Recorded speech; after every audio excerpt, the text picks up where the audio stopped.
हितैषी happiness home. अभी हम लोग पटना नशा मुक्ति केंद्र में आए और मैम हम लोगों के साथ में हैं। मैम सबसे पहले आप अपने बारे में बताइए। मैं प्रतिभा सिंह, मैं क्लिनिकल साइकोलॉजिस्ट हूँ। मैं इस फील्ड में 2009 से काम कर रही हूँ। इस संस्था के साथ भी मैं उसी समय से है। ये संस्था 2007 से नशा मुक्ति और मानसिक रोग के लिए काम कर रही है।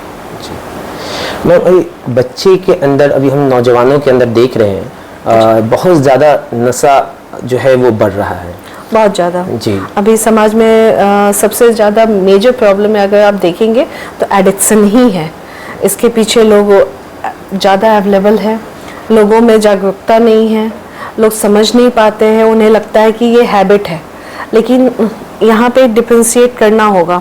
हैबिट वो होता है जब आपने कभी कभार कुछ लिया और उस पर डिपेंडेंसी नहीं हुई, लेकिन जब आपकी बॉडी डिमांड करने लगती है, आप नहीं चाहते हैं कि हम ले, तब भी बॉडी डिमांड करे, तो आप एक बीमारी से ग्रसित हो चुके हैं। उसे कहते हैं एडिक्शन।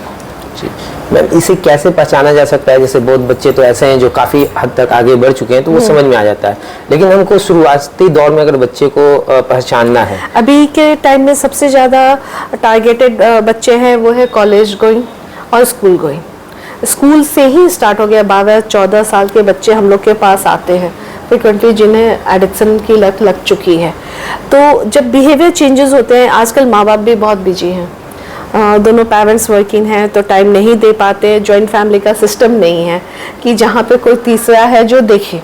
तो बच्चों को जो गैप मिल रहा है उसमें, चाहे वो मोबाइल एडिक्शन की तरफ जाते हैं या फिर गलत दोस्तों के संगत में आते हैं। जो केसेस हमें मिलते हैं वहाँ तो ये भी पता चलता है कि स्कूल्स के बाहर ही अवेलेबल है, इंट्रोड्यूस किया जाता है उन्हें। तो जो बेसिक सिम्टम्स हैं, जो हर माँ बाप को अलर्ट रहना चाहिए, देखना चाहिए और चेक करना चाहिए। जैसे आपका बच्चा 10 से 12 के बीच में आया है, आप उससे बातें कीजिए। अगर बात करने से भागता है तो ये अलार्मिंग टाइम है। अगर सोसाइटी से कटने लगा है, आपके बड़ों के बीच में, फैमिली के बीच में बैठने से कटने लगा, अकेले रहना ज़्यादा पसंद करता है, तो ये एक अलार्मिंग साइन है जिस पे पेरेंट्स को इंटरवीन करना चाहिए। सेकेंड, उसका मूड स्विंग होगा। ऐसे भी फिजिकल चेंजेस के टाइम है, प्यूबर्टी का टाइम है, तो बच्चों में चेंजेस आते ही हैं। अपने आप को लेकर इन्फीरियरिटी कॉम्प्लेक्स, स्ट्रगल चलता है। उस समय ऐसे भी माँ बाप को सबसे ज़्यादा अलर्ट रहना चाहिए और एक सपोर्ट के तौर पे उनके साथ समय बिताना चाहिए। तो होता क्या है कि आप देखेंगे कि बाथरूम में बच्चा समय ज़्यादा बिताने लगा, चेक कीजिए वजह क्या है। उसके पॉकेट से कुछ सामान का मिलना, कुछ पाउडर वाली चीज़ें, कुछ घास जैसी चीज़ें, कुछ भी ऐसा मिलता है तो आप चेक कीजिए कि बच्चा कहाँ जाता है।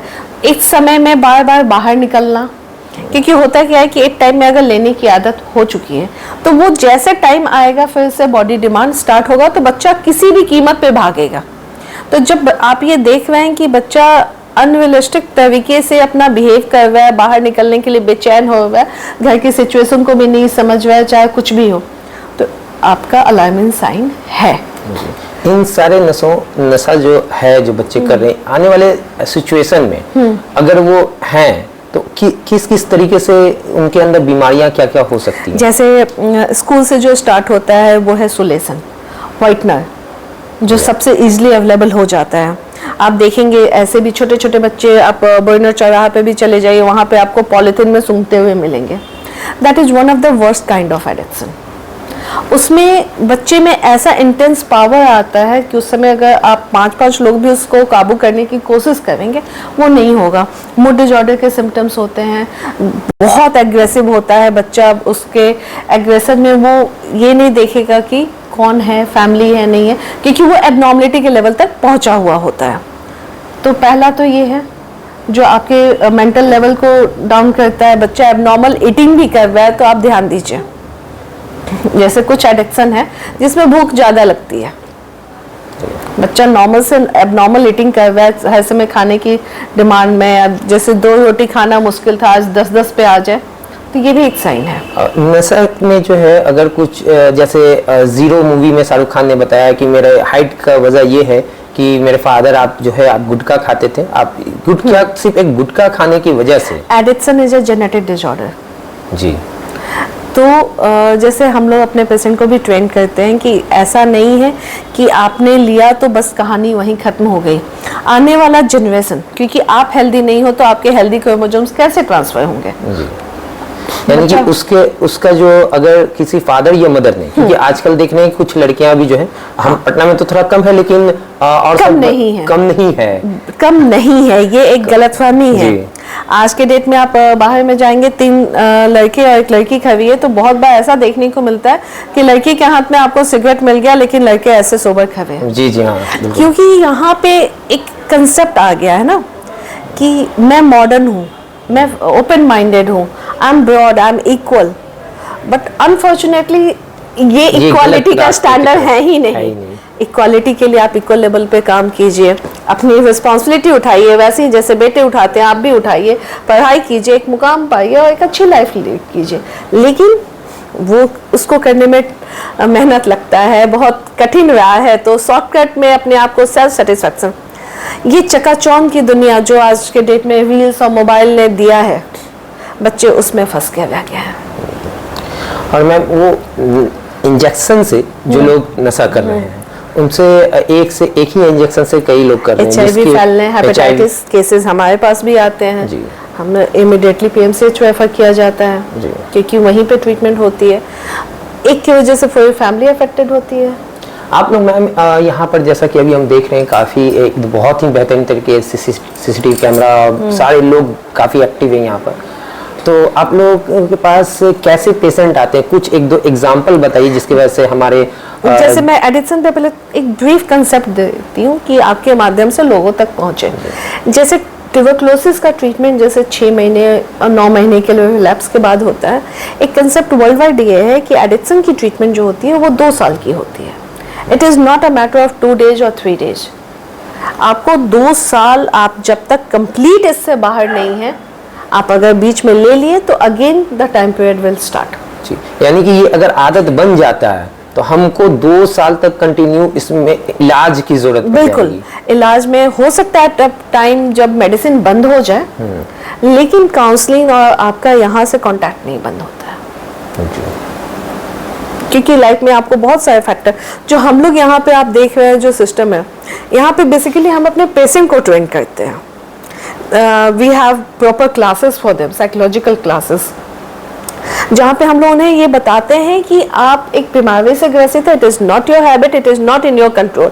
ऐसा होता तो आपको एडमिशन की नीड ही नहीं होती।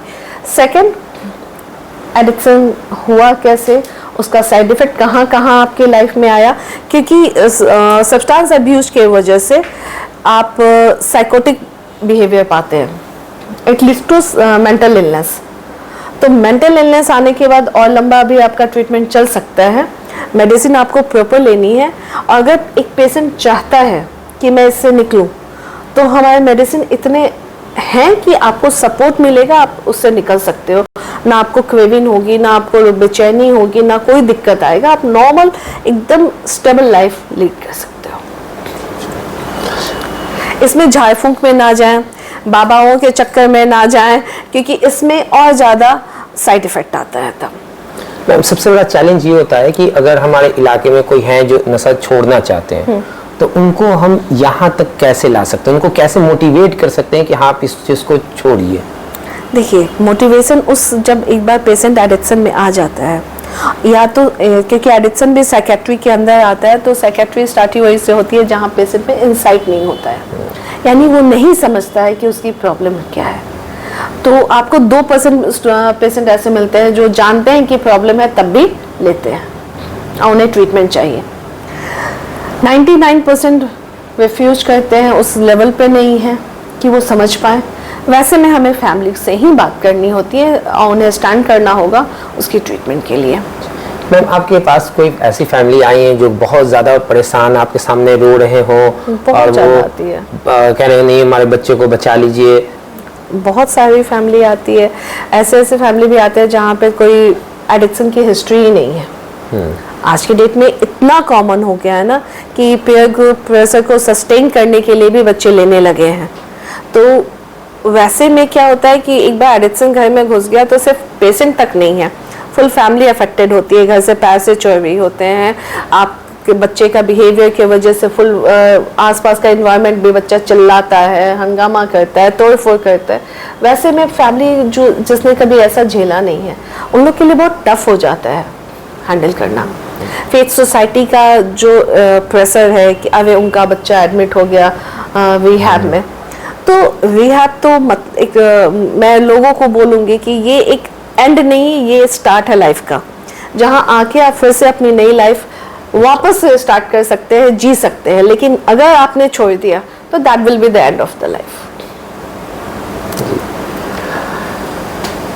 इसमें और कुछ मैम जो आप ये बताना चाहें स्पेशल बच्चों को कि अगर आप इसमें स्टार्टिंग कर रहे हैं तो किन किन लोगों से आप दूर रहें स्टार्टिंग से पहले, क्योंकि वो बच्चे जो है वो देख कर समझ में आ जाता है बच्चे को कि हाँ ये ऐसे ऐसे करें, और बच्चे उनके पास जाना शुरू करते हैं। तो जैसे जो बच्चे देख रहे हैं कि बच्चा भैया बहुत कूल लग रहा है, बहुत डोमिनेंट है सबका, आजकल तो चकाचौंध की दुनिया है ना, अच्छी गाड़ी से आना, बच्चों को अच्छा लगता है देख के, मोबाइल महंगा यूज किया, ये सब चीजों से बच्चे अट्रैक्ट होते हैं और इन्हीं का इस्तेमाल होता है, अच्छा लेना है लो। तो हमें ये सिखाना होगा घर पे, यहाँ पेरेंटिंग फिर से आती है कि आपको बताना होगा कि आपको अलर्ट कैसे होना है और कब होना है। कोई देता है बेटा तो नहीं लेना है, तुम्हें जो चाहिए हम लोग हैं। आप हमेशा देखेंगे कि एक मिसकम्युनिकेशन ही गैप देता है। पेरेंट्स का एक बहुत बड़ा रोल होता है कि वो बच्चे से दूर है। बच्चों से आप फिजिकली सिर्फ खाना दे दिए, उसके बेसिक नीड्स, वो पेरेंटिंग नहीं है। पेरेंटिंग है जब आप बच्चे के इमोशंस को समझिए। बहुत बार होता है ना कि फ्रस्ट्रेशन मिलती है, हम लोग बोलते हैं कि जब गैप रहेगा तभी थर्ड इंसान की एंट्री होती है। अगर बच्चे का मोरल आपने हाई करके रखा है, अपने आप से कनेक्टेड है, आपके लिए वो इमोशनली बॉन्डेड है, गलती नहीं करेगा, आपसे आके बताएगा। गलती करे तो ओपन आर्म्स के साथ आप उसको वेलकम कीजिए, इट्स ओके, गलतियां होती हैं, मैंने भी किया था, चलो यहाँ से सुधर जाते हैं, पनिशमेंट नहीं।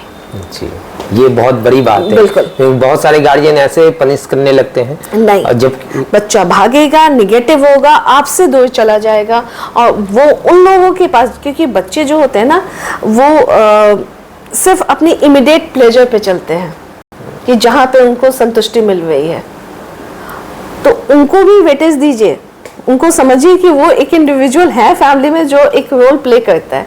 होता क्या है कि इस एज में ना तुम छोटे हो ना तुम बड़े हो, ना आप डिसीजन मेकिंग में लेते हो, ना आप उसको पैम्पर करते हो, तो बच्चे डायलेमा में होते हैं, उन्हें लगता है कि मेरी एडजस्टेंस है ही नहीं। बिल्कुल। या तो कुछ पेरेंट्स ओवर पैम्पर्ड है, जो करना है करो, घर में दिख रहा है जहाँ पे एडिक्शन है, पापा भी तो लेते हैं, इट्स ओके। बिल्कुल। तो ये भी एक वजह है, मॉरल गार्जियनशिप नहीं है वहाँ। बर्थडे पार्टीज में आप बच्चों के चलाओगे ड्रिंक्स तो क्या होगा। जी बिल्कुल सही बात है। थैंक यू मैम आपके राय के लिए, और हम चाहेंगे कि आप समय समय पर जो है कुछ अगर जैसा जरूरत है हम कभी भी इस चीज के लिए अवेयरनेस में जितना हो सकता है, ये संस्था हमेशा से लगी हुई है, और इवन हम लोग कैंप करते हैं, हम लोग फ्री काउंसलिंग सेशंस भी रखते हैं, तो आप ऑलवेज वेलकम हैं। हम लोग ऑल इंडिया प्राइमरी इंसानियत फॉर्म्स हैं, जो हम लोग सिर्फ मानवता के काम के लिए समाज में जो है किस तरीके से जागरूकता फैले। अभी हम लोग पटना के अंदर जंक्शन पर जो है पानी भी पिलाएं। पानी पिलाने का मकसद ये नहीं है सिर्फ कि हम प्यासे पानी पिला रहे हैं, पानी पिलाने का मकसद ये था कि और भी जो लोग हैं उस समय पर अगर हम थोड़ा थोड़ा टाइम दे अपने समाज को। सेंसिटिविटी हमारे समाज की जाने लगी है, और वो ये हर एक इंसान का फर्ज है कि एक दूसरे को समझे जी इंसान के तौर पर। तो हम लोगों का यही वर्क है, यही काम है। हमेशा से इस फील्ड में ओपन रहा है, हर हेल्प के लिए रेडी है, हमें कभी कोई दिक्कत नहीं है हेल्प करना पड़े तो। Thank you ma'am.